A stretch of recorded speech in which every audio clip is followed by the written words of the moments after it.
All right, so for this portion of the webinar, I'd like to introduce Catherine Antal and Wendy Ward-Laser. Catherine is the sexuality specialist in our behavioral health department at Cuyahoga DD.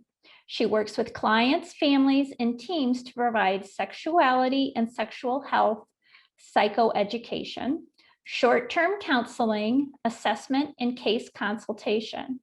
She also provides trainings and seminars locally and nationally. Wendy has a master's degree in special education with additional training in positive behavior supports.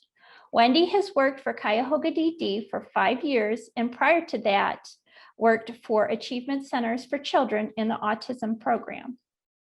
I will now go ahead and stop sharing my screen so Catherine can begin sharing hers. Thank you so much, Stephanie. Give me one moment to pull it up.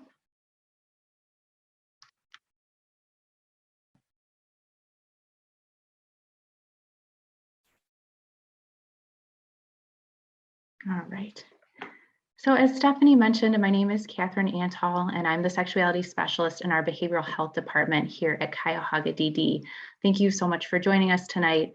I know that Wendy and Julia and I are very excited to hopefully share some tips that can help you in working with your adolescents and children.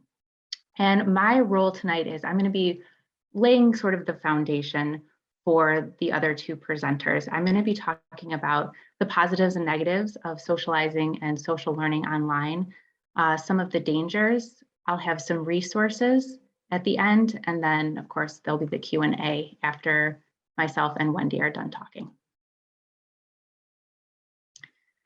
So I want to start with the positives of connecting socially online. I'm guessing that many of you are here tonight because the overwhelming fear that is associated with being online and meeting people online is very real and it's very valid. But on the flip side of that, there are so many positives about connecting socially online, especially for individuals with intellectual and developmental disabilities. First and foremost, it's incredibly socially normative, especially with adolescents, to be communicating primarily through technology and through apps and online sources. So to engage in socially normative connection, it's really important to be able to utilize technology.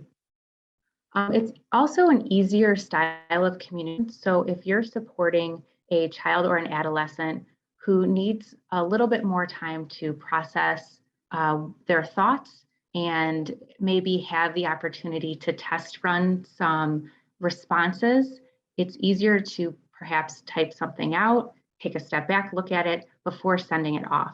So that can really provide much more social support and reduce anxiety in terms of communication. There's also access to either identity or experience-specific supports. So I'm thinking about online support groups for LGBTQIA+ youth, autistic individuals, individuals with CP. All of these identities and experiences are able to access support groups online, which can reduce social isolation. It can increase self-esteem, increase self-efficacy if you have a support group of people who have also experienced what you're experiencing. There's also the positive of just having escapism, that ability to sort of forget what's going on in real life and take a little bit of time to decompress and escape the stresses of everyday life. I think a lot of people do that, especially at night. Sit down on the couch, scroll through Instagram, scroll through Facebook to really decompress from the day. It can also reduce loneliness. We know that children and adolescents and individuals with intellectual and developmental disabilities face high rates of loneliness. And by being able to connect with people from a broader geographic region, they're more likely to be able to make friends, to meet people who, again, have the same experiences, have the same identities that they do. So it really can open up their social world and reduce those feelings of isolation and loneliness. It also provides a platform for age-appropriate experimentation and exploration. Part of being a youth, an adolescent, is getting to explore your own identity, getting to talk with other people to really figure out who you are. And the internet is a great way to do that. It provides tons of knowledge to different identities, different gender identities, different sexualities.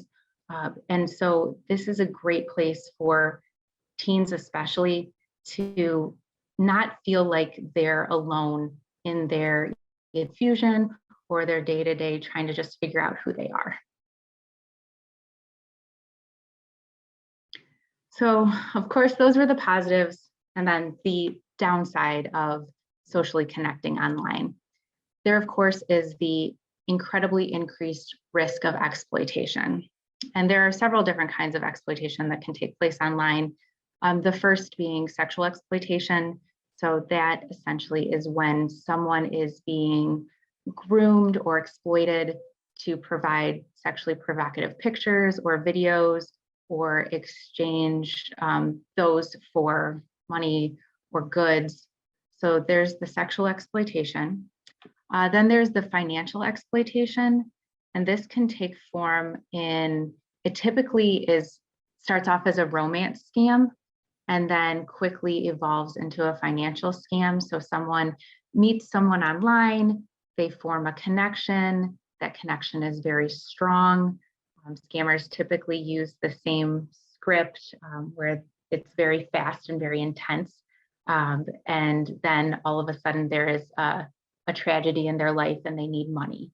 And so that is usually asked for in the form of a PayPal account, iTunes gift cards, Amazon gift cards, Apple gift cards. So that's where the financial exploitation comes into play. People are always leery, or need to be leery, when someone's asking for their credit card information, their social security number, anything with personal identifying information. And there's emotional exploitation or catfishing, and this is more seen in schools within groups of peers. It's when somebody essentially fakes their identity, sets up a fake profile, and begins communicating with somebody, and it's usually a form of bullying that the victim reveals personal information, feels like they can trust this individual.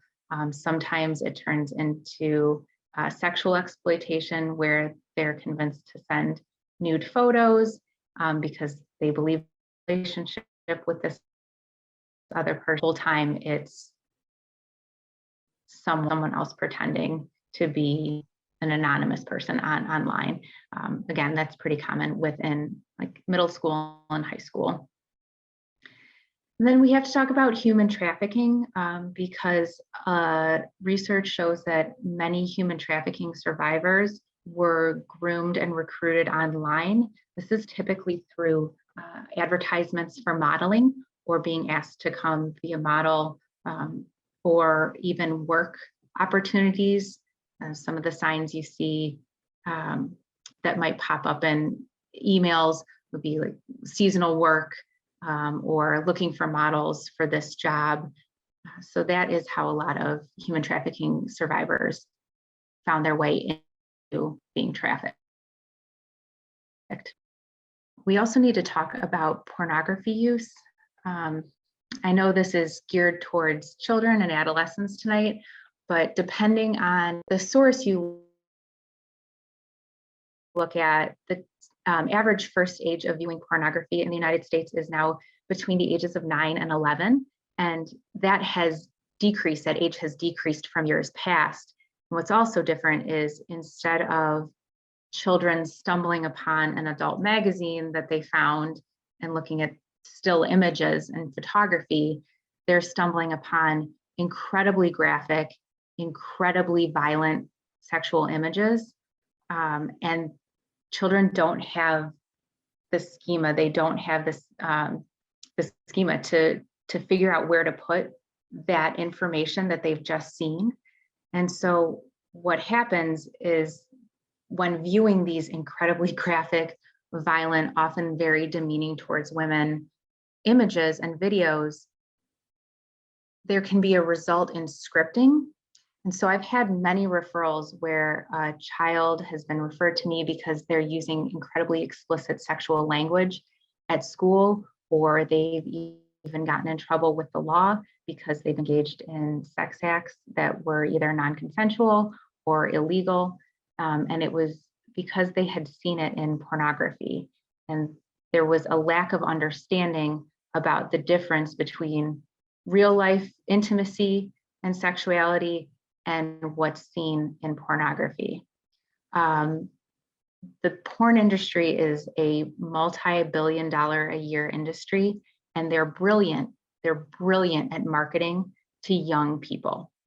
They know exactly what kind of materials to make pop up on screens to make people click from one website down to another. And what happens with our brains when we consume pornography is we become sort of numb to certain images, and we need more extreme and more violent often images to achieve the same level of arousal. When you pair this with pubescent hormones, and if an individual has maybe some deficits in social skills or judgment or comprehension, this becomes the perfect storm for having very skewed perspectives about sexuality and what relationships and intimacy can really look like.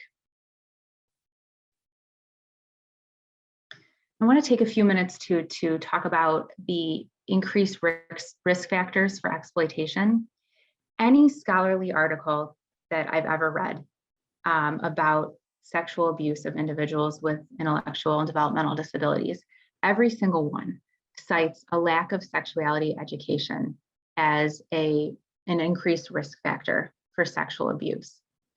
So the fact that a lot of times schools aren't offering comprehensive sexuality education to students who do not have IEPs, they're certainly not doing it for individuals who do have IEPs and learning differences. So there becomes this already behind the eight ball when students enter adulthood or even late adolescence. They don't have the basic understanding of even things like anatomy, consent, how to ask someone on a date. These are very basic things that have been shown when they are not provided can increase the risk of exploitation. So intersecting oppressed identities also are risk factors that increase risks of exploitation. So individuals from low socioeconomic backgrounds or women of color are more likely to be victims of exploitation. And then when you pair that with an intellectual disability, that number is extrapolated. We don't have great prevalence rates for individuals with intellectual disabilities who have experienced sexual exploitation, and specifically online, because it's really hard to report. And again, when there's a lack of sexuality education, the victim themselves may not understand that they have been victimized because they don't have the base knowledge of what a healthy relationship or consensual sexual relationships look like. We also know that individuals with intellectual and developmental disabilities do have increased rates of sexual and physical abuse. Again, prevalence numbers are estimated to be lower than they actually are. But what we do see is that survivors of prior trauma have a higher risk of future trauma. So when we're talking about socializing online and exploitation online, I'm going to talk about some preventative measures that can help reduce these increased rates and increased factors.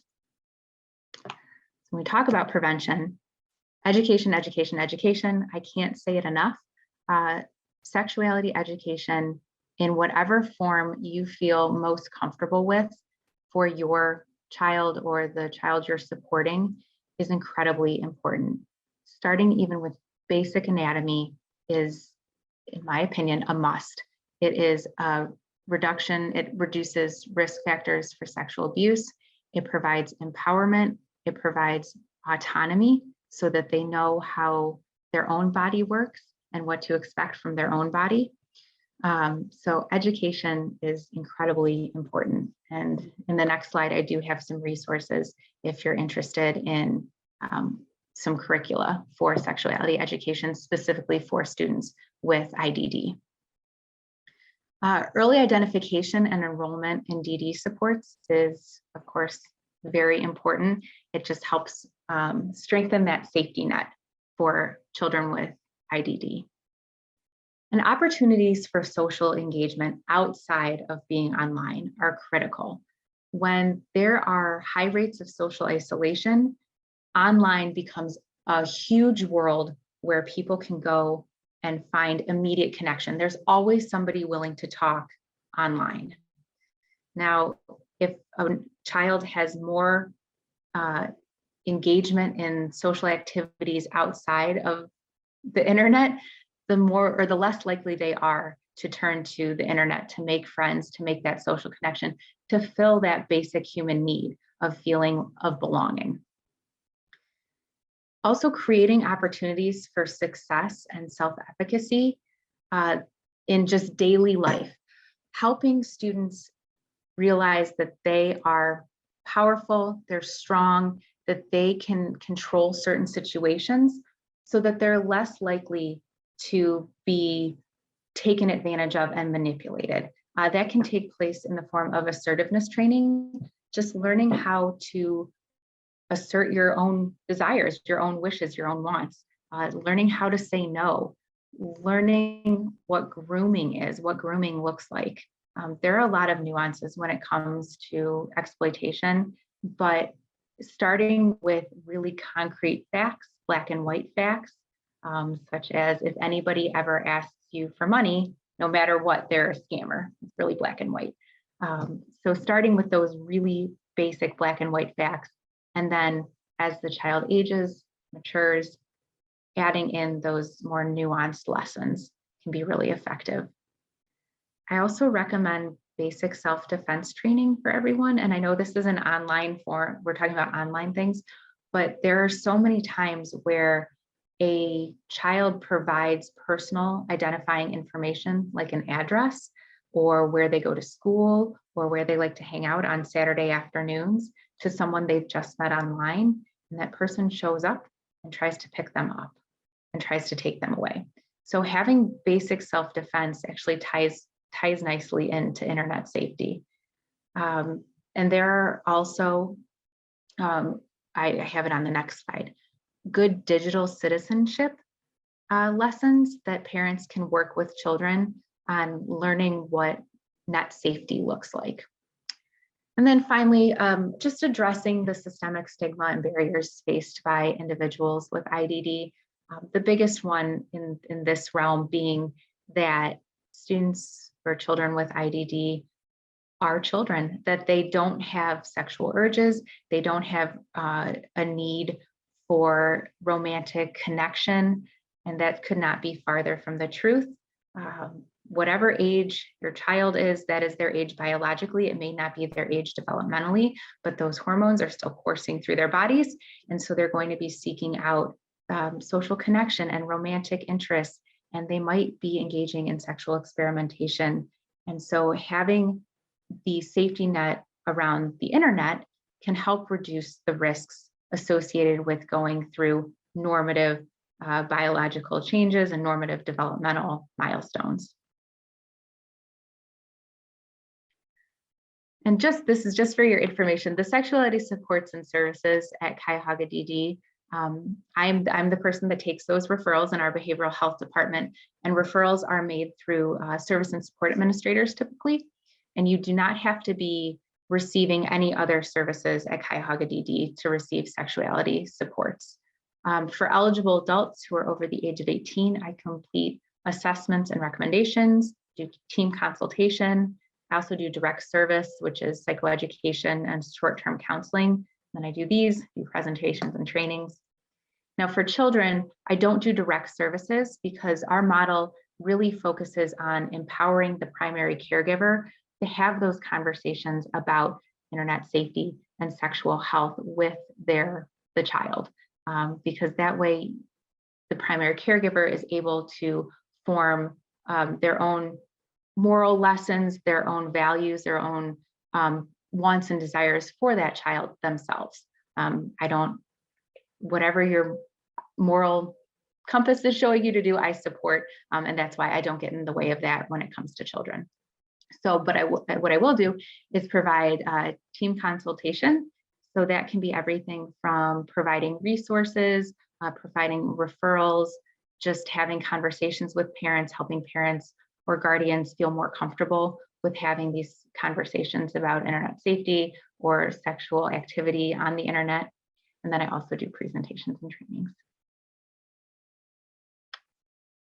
So finally, I'm going to leave you off with some resources that I personally find very helpful. I know I've given them to tons of families and the feedback has been really positive.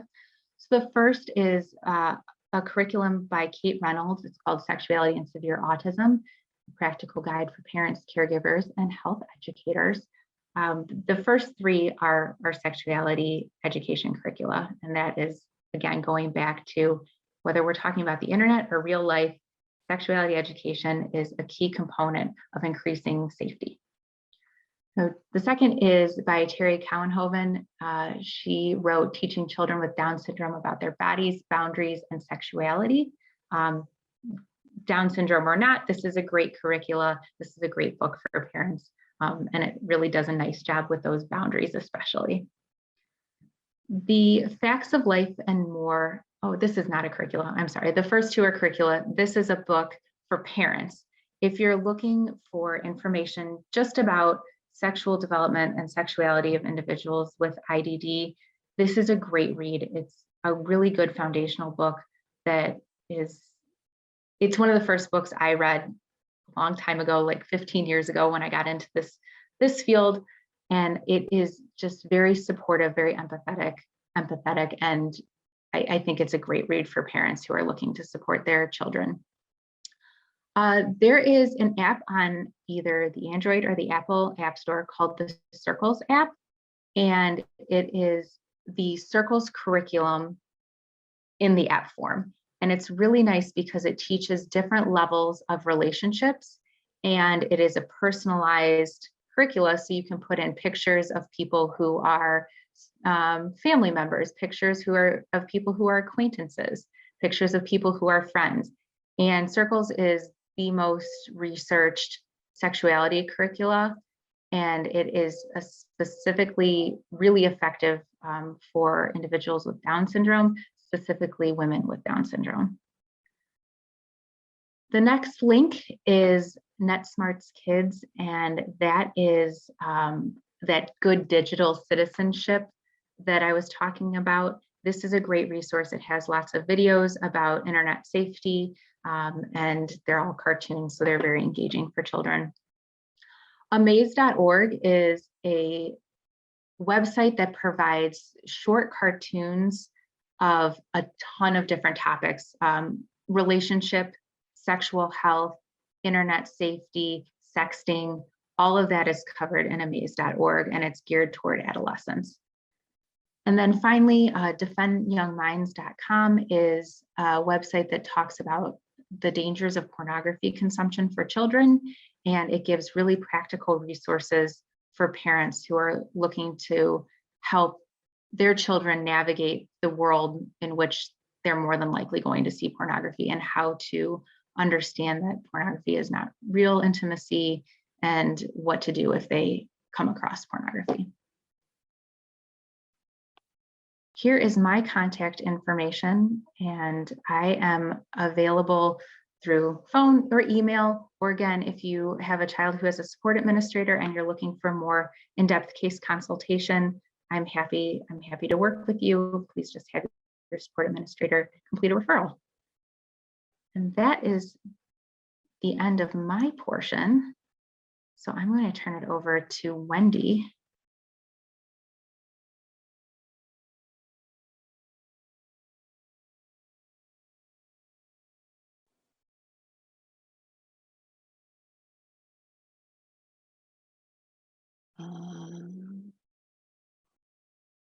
Why isn't it playing?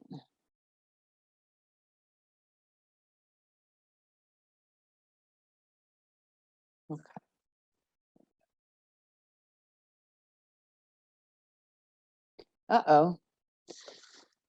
I need some help here. It's not,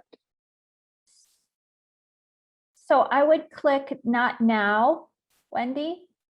okay, And got it. then if you go to the bottom, sort of right of your screen, just to maximize your presentation, there's that little, it's just to the left of your volume. It's that little, a little bit over to the right. Oh, There here? we go, right there where it says slideshow. It's a little bit over to the left now. You need to move over to the left a little bit. You can also click from beginning in the upper left. Oh, Okay. okay, thank you. There you Let's go. just do that. I'm sorry.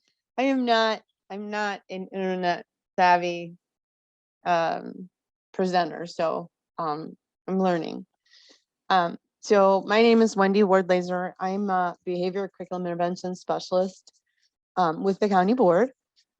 Our role is we are teachers, special education teachers. We also have additional supportive training in positive behavior supports. We do see many of our kids, we service children from 3 to 22. We see a lot recently of questions from families about internet safety, what to do, how to curtail it, how to make it manageable as opposed to not letting it happen at all. So what do we do as far as helping establish kind of a positive rapport or a positive situation when it comes to internet usage, when it comes to phone usage, especially with our population, the IDD population, but in particular, I know in my caseload, I have children as young as 5 and 6 that have cell phones. But really beginning to teach those internet expectations and rules. So our suggestions are you clearly state your expectations, rules for devices and internet time. Ways that you can do that, contracts or agreements, visual representations and reminders, and social stories. So a visual representation and reminder, cell phone rules, this is more of a contract that you would do with a teenager, going over the rules. And again, the contract is signed. So I understand that these rules are for my safety, initial it. And again, like Catherine said in the previous presentation, this could be paired with some of that teaching that you're doing with your child about internet and in the online area. I promise that mom will always know my password and that she can look on my phone whenever there's a need, even without my permission.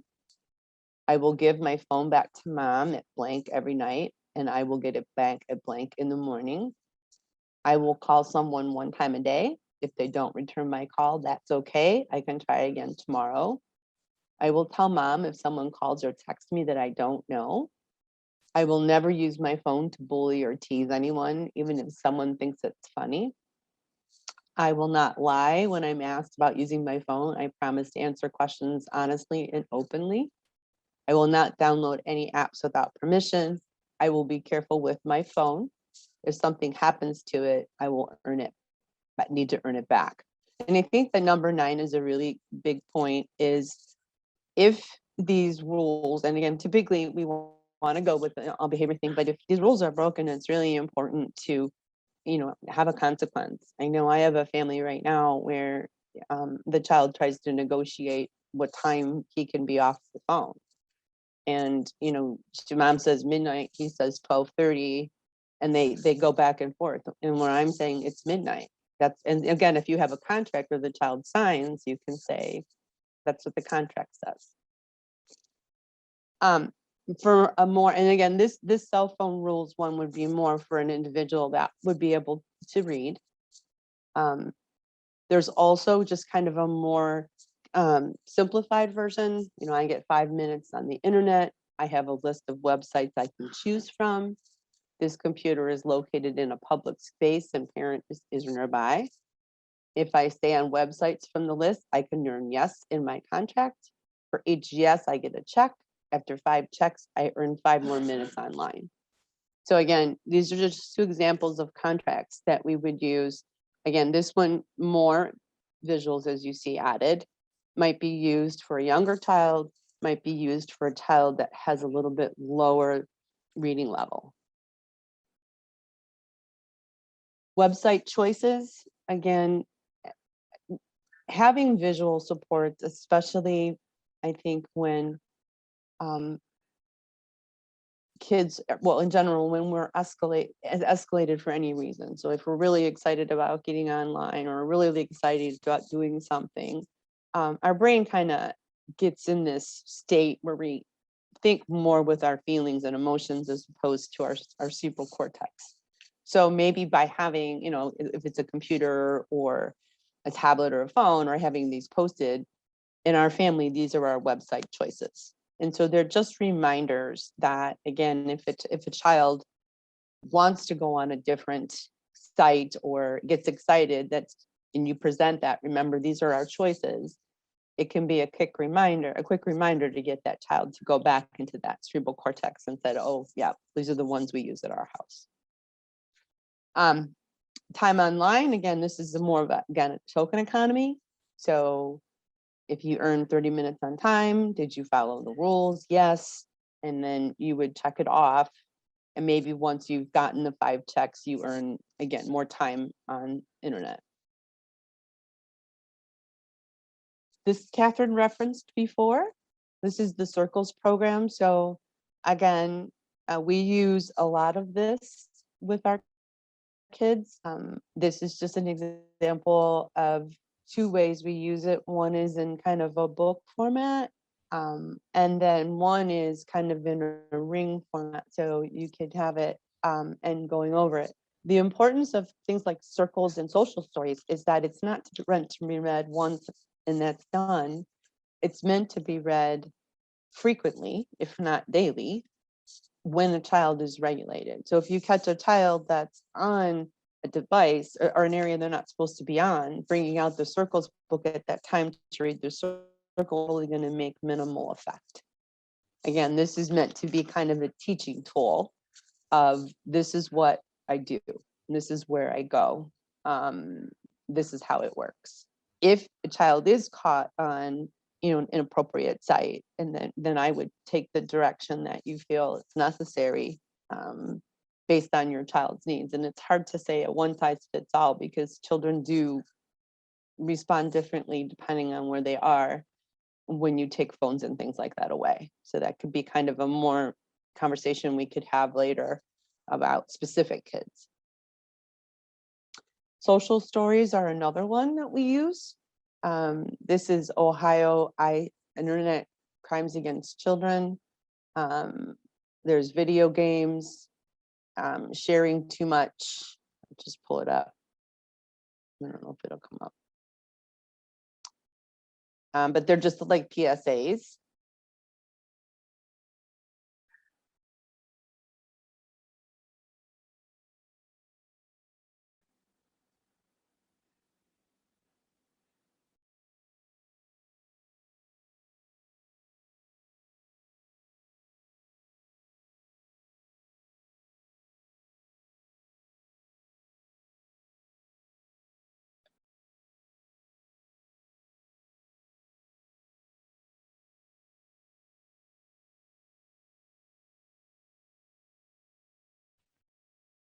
Wendy, we're not seeing anything. Oh no, because I didn't tell it to share. I'm sorry.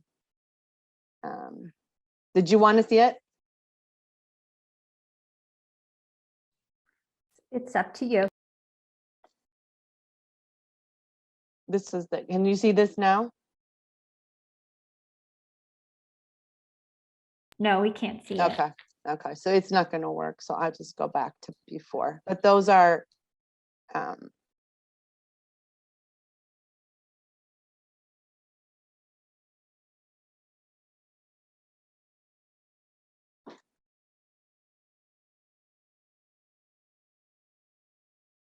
Can you see this now? The actual PowerPoint? We see the PowerPoint, yes. Okay. So these are just some places that you can find social stories that are already made. This is one again, how do I stay safe on the computer? I will tell my trusted adult if anything makes me feel sad, scared, or confused. I will ask my trusted adult before sharing information, like my name, address, and phone number. This one's on how to stay safe on the computer. I will not meet face-to-face with anyone from the computer.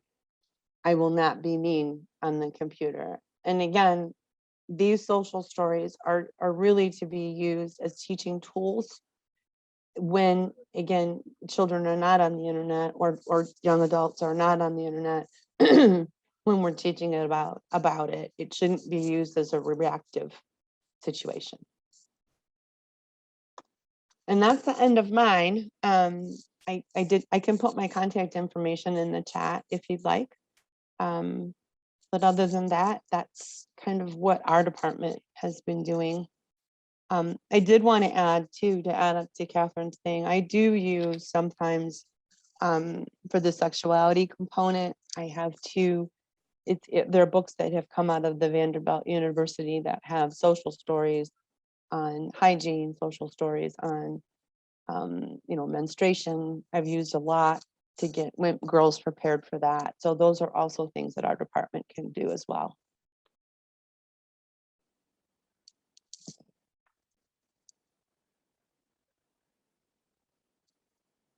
And I'm done. Oh, thank you so much, Wendy. What we'll do now is we will pause the recording at this time. And we will terrific. Before Julia starts, I would like to introduce her. So Julia Wolf has been with Cuyahoga DD for 33 years, starting as a classroom teacher and then transitioning to her current position as an assistive technology specialist. This job allows Julia to provide technology solutions for safety, access, and independence to the individuals that she serves. So Julia, go right ahead. All right, thank you so very much. So yeah, as Stephanie just said, I did teach for many years and now work with usually just providing the tools that individuals need to be safe or to be as independent as possible. What we're talking about tonight, though, is giving you as parents some of those tools. But as Wendy said as well, working with your child, working with your son or daughter to help making sure that these items that we're talking about tonight is talked about so that they understand why there are now limitations on what they're doing as well. So here's what we're going to discuss tonight. We're going to talk about what parental control is. We're going to talk about what's already involved in with your internet provider that you have, different routers that are available. We're going to look at different parental controls across every platform, not in great detail. We're certainly going to provide you with this presentation afterwards. So you're going to see a lot of links, a lot of just words. Stephanie's going to do her best to copy and paste and put them in the chat for you so that if you do want to click on that, if something really excites you about something you want to look at, please feel free to click on that link, look at that website. I'm asked that you do it later so that you can still hear all the other stuff I talk about, because I don't want you to miss something else other that's good as well. And then I'm going to talk about a couple apps that are also available for you as well. So what is parental control? So we talked a lot about with Catherine and Wendy about having your child's already on that computer, already using the internet, already using that phone. And I'm going to say a lot more about internet tonight than phones. When we get to Androids and to Apple devices, I'll talk about that. But a lot of the stuff that you're seeing today is going to be more about just that whole internet process and those parental controls you can see on that. But you have issues. You've already determined that they're spending way too much time on the internet. You can monitor how much that time is. You can see when they're on the internet. What you can help choose when they stop being on that internet. You can look and see where they're going on the internet. You can see, and you can help figure out where you can stop that from being as well.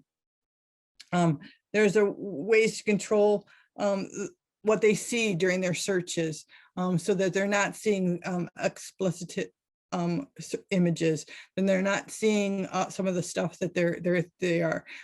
Granted, nothing that I'm going to tell you today is 100%, but it does help than just handing them a computer and not putting out any restrictions whatsoever. You can also then see what those websites are that they're going to, and even as you'll see how long that they're on each and every website.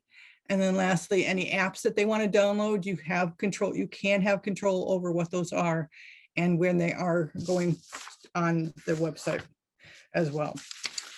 So let's go ahead and let's first talk about your actual Internet Explorer, your internet supplier. So right now you are already paying money for parental controls and you don't even know it, because here are some options. There's Cox, there's Spectrum, there's I can't do it. DirecTV. I just gave those as options. There's obviously a lot more different internet suppliers. Simply Googling your internet supplier, whoever you're paying your monthly fee to, and putting in the word parental controls will give you links just like the ones you see here on this page. They're going to have different options. Each one's going to have different options. And one of the things, if I leave you with nothing tonight, is hopefully empowering you to make that phone call, talk to the support people. I know how much we all hate doing it, but talk to them. They'll help you. That's their business, to help you put in those parental controls so that you can have exactly what you need for your person. And there's nothing to say, hey, what you're giving me isn't what I need. And then we can talk about adding different layers, and that's what we're going to talk about next. So realize that that's one of the things I really want you to do, is just do simple searches, see what's already there. Again, you're paying once a month for this thing, and they already, as you can see, have wonderful built-in things on how they are dealing with parental controls. And that's making sure you know where your child's going when they're on the internet. So let's talk about routers. So if you determine that it's really not the best internet that you have, we have the ability to put in additional routers. We as the county board can do it, but you can certainly go and purchase it as well. I've listed two here, the Euro and the Gryphon. They are only two of many, many different. Euro has been my go-to for a while now. It just is one of those routers that initially, the reason why we use them is, you know how many devices you have in your home, okay? You know how you have one area of your house that just doesn't have the best connectivity? Well, there's ability to have add a router, the Euro, and that helps make that internet more secure, or more, oh, I forgot the word I wanted, I'm so sorry, consistent across your house. So that's what the Euro has the ability to do, so that the more devices you have makes your Wi-Fi drop in and out, but also how your house itself is set up, where your internet comes in, because there's a lot of internet companies that will go into like an outside wall, but you really wanted your Wi-Fi all the way across your house, and that's exactly where you can't get good reception. So adding a Euro, a router, an additional router would help make that internet more consistent through your house. Well, one of the great side benefits of buying a different router is that they actually have parental controls built into them as well. You can see here on the slide that I have, in addition to providing that service, they're also allowing you to check on whether or not you can help where they're going for their searches, for whether or not YouTube, what they're seeing on YouTube. I know that's a huge issue on YouTube videos, and making sure the videos that they're seeing on YouTube are appropriate for their needs. Also, the content level, making sure that they don't see violence, that they don't see that. and also what time that they're doing it. There has the ability with these routers to also say after midnight, the internet, the Wi-Fi capability to specific devices can be changed as well. So that's something that we can look at as well.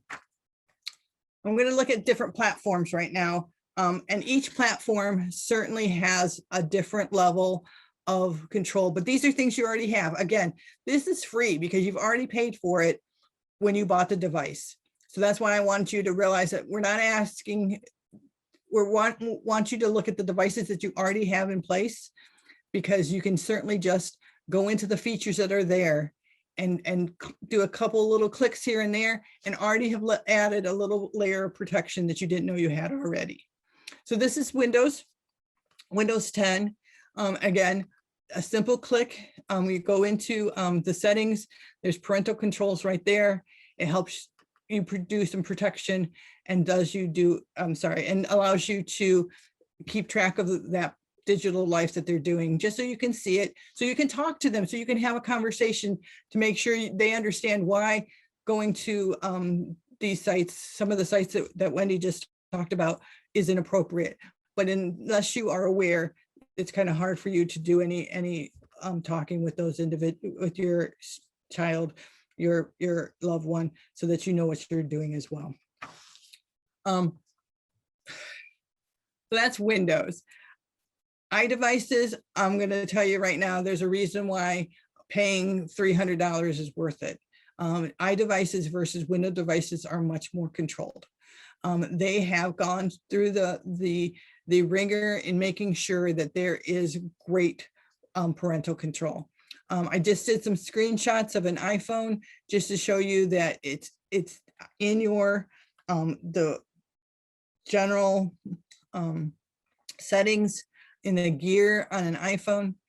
You just pick screen time. They did change the name. It used to be actually called parental control, but they've changed it to screen time. You set it up as a parent.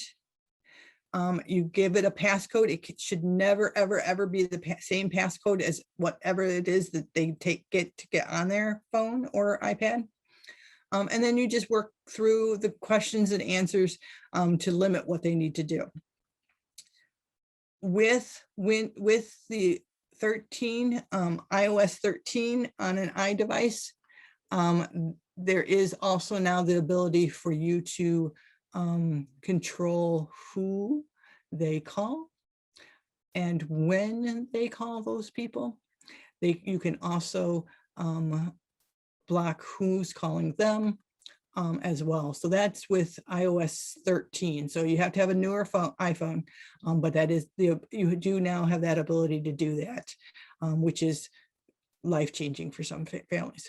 I didn't talk about alternative phones, but we have another device that if you went ahead and gave me a ring after this tonight or called your support administrator, there are phones that also allows you to curtail who is calling and who can call that phone, and still give them the independence of having a device on there with them as well.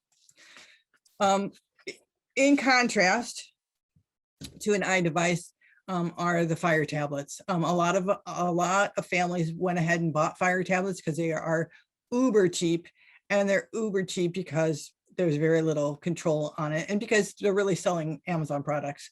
So I just wanted you to see pages after pages on an iDevice. Literally right there is what you get when you have a Fire tablet. So different devices are going to have very differing abilities for you to have some parental controls on it, but each one does, and you just have to, again, do a simple search to figure out what your device is and how we can assist with that device. So Android did not want to be left out by the iDevices, and I primarily went to Samsung, but obviously if you have an Android device, you know it's not an iPhone, it's everything else. And they have digital well-being and parental controls, again, in their settings. You can click on that. It helps you, again, look at screen time, do timers so that they're only on apps for a certain time, and also bedtime mode. It's a really nice, they're working really hard to catch up to Apple and all the parental controls that they have on that. So again, depending on whether or not you have that Android, and I said Samsung, etc., there are very good parental controls in that as well. Well, what Android did is that they married themselves with Google. And we're going to talk a little bit about Google here, but we're really going to talk about Google when we get to one of the apps that I'm going to talk about. So Chromebooks. If you know me, you know that Chromebooks are probably the bane of my existence. They're really just a portal to that internet. That's all that they can do. And because of that, you'd think that they'd have a whole bunch of controls for that for a parent. And it's just really rough. But like I said, Google is trying really hard to fight against the iPhone. So they've come up with the app. There is some built into every single Chromebook. There are parental controls. Again, just doing that simple search into settings to find them. You can choose what apps your child can use. You can manage your child's browsing. You can block those sites. You can make sure that if they go on websites, you have permissions. And you can also make it so that your child can't change the settings once you do it. So that's really good. Now, if it's a school Chromebook, there are ways around that as well. And we're going to get into that now with, sorry, my clicker did not, there you go, with the app that Google has created. So this is a Google Family Link app. It is free. I know how much we all love free. It is very, very important to have a good understanding of the app before you start, because you have to incorporate all your Google accounts into it as the administrator so that you can then work on each person. So it's really going through their login into the computer, and that's how the app is helping. So as long as you are aware of your son or daughter's email address and how they're getting into things, then you have control. And again, that's the whole thing that Wendy talked about. You want to work with them. It's a partnership. You want to set down those boundaries. I need to know what your passwords are, what you're using to get into. And as long as you have that continued with that, then this app is amazing. Excuse me. In order for you to just help them. You can see all those things that I have said are available. Sorry. You have the ability to do that. And you can also then do it through this app. You have the app on your phone. They have an app on their phone. And it's a very nice working relationship. I'm now going to build on that. So hopefully I can assist. You've reached out to your sport administrator. You've called me up and said, hey, I really need help with all these parental controls. Can you, or I have two coworkers, Sid and Mike, if either one, any other three of us can assist with that. And nothing that I've come up with has helped. There are some paid for apps as well. Bark app is one of them. It is a highly recommended app that I know very little of, but from what little I've done through the research for tonight's presentation, it does seem to have a lot of the stuff that we've just talked about with an extra layer. So it's providing a little bit more of that protection that we've already would have trialed by doing the internet supplier, by making sure that your routers had the right stuff, by making sure that we've done everything else before we start doing a paid app. I am so sorry. It is the least amount of coverage is $5 a month. The most amount is $14 a month. And then of course, you have the ability to get it for yearly, which of course cuts it down to $49 or $99. and what that means by paying them for doing that. And it just a more intensive control. And again, these are things that I want to just present to you, but it would be something that we would only result in because none of the other free or pretty cheap stuff hadn't worked and we were still having issues. Custodio is one I stole from Catherine a lot of years ago, and it's still pretty out there and working. It is yet another app that just helps with really tightening up the content that they're seeing, the activity, making sure that you know where they're doing. And it also works really nicely with phones and making sure you know exactly who's using that, who's calling, when they're calling, how they're doing it. But it also has a little bit of a built-in find my phone abilities in it as well. So that app on a phone or a pad, you would also be able to have a little bit of tracking involved in that as well. Again, that is something that if this app was recommended, we would be doing that with behavioral health to make sure that we're not doing anything to restrict or to make sure that we're doing it the right way as well. And then the last app is my favorite app because it kind of encompasses everything that we've talked about tonight, and that's the Rescue Time app. This app allows your child, your son or daughter, to be in control of where they're going themselves, while still giving you the opportunity to see that as well.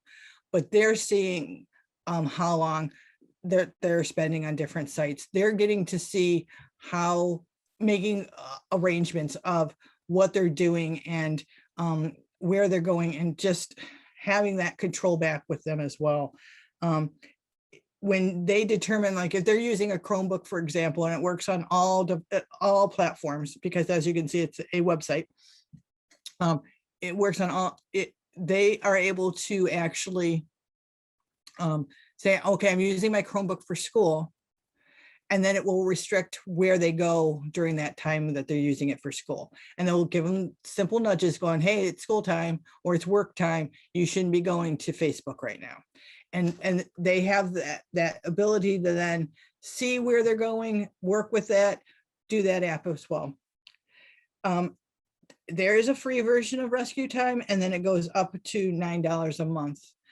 We have successfully used this with a lot of my transitioning from high school to adulthood individuals who have the ability, want to be as independent as possible, and they're starting to then move away from the parental control and need to take back their own control as well. So I wanted to leave you with something that we could work with that led us to have our individuals have that abilities to be as independent as they want to be and take some of that responsibilities on, but still understand that where they're going and how much time that they're there is important, and we need to track that so that they are safe for now and for when they're adults as well. And that's it. Here I am. I'm Julia Wolf. There's my address and my phone number, and definitely give me a call. And I'm going to stop sharing so we can do some questions and answers. Thank you very much, Julia. So yes, if anyone has any questions, please drop them in the chat.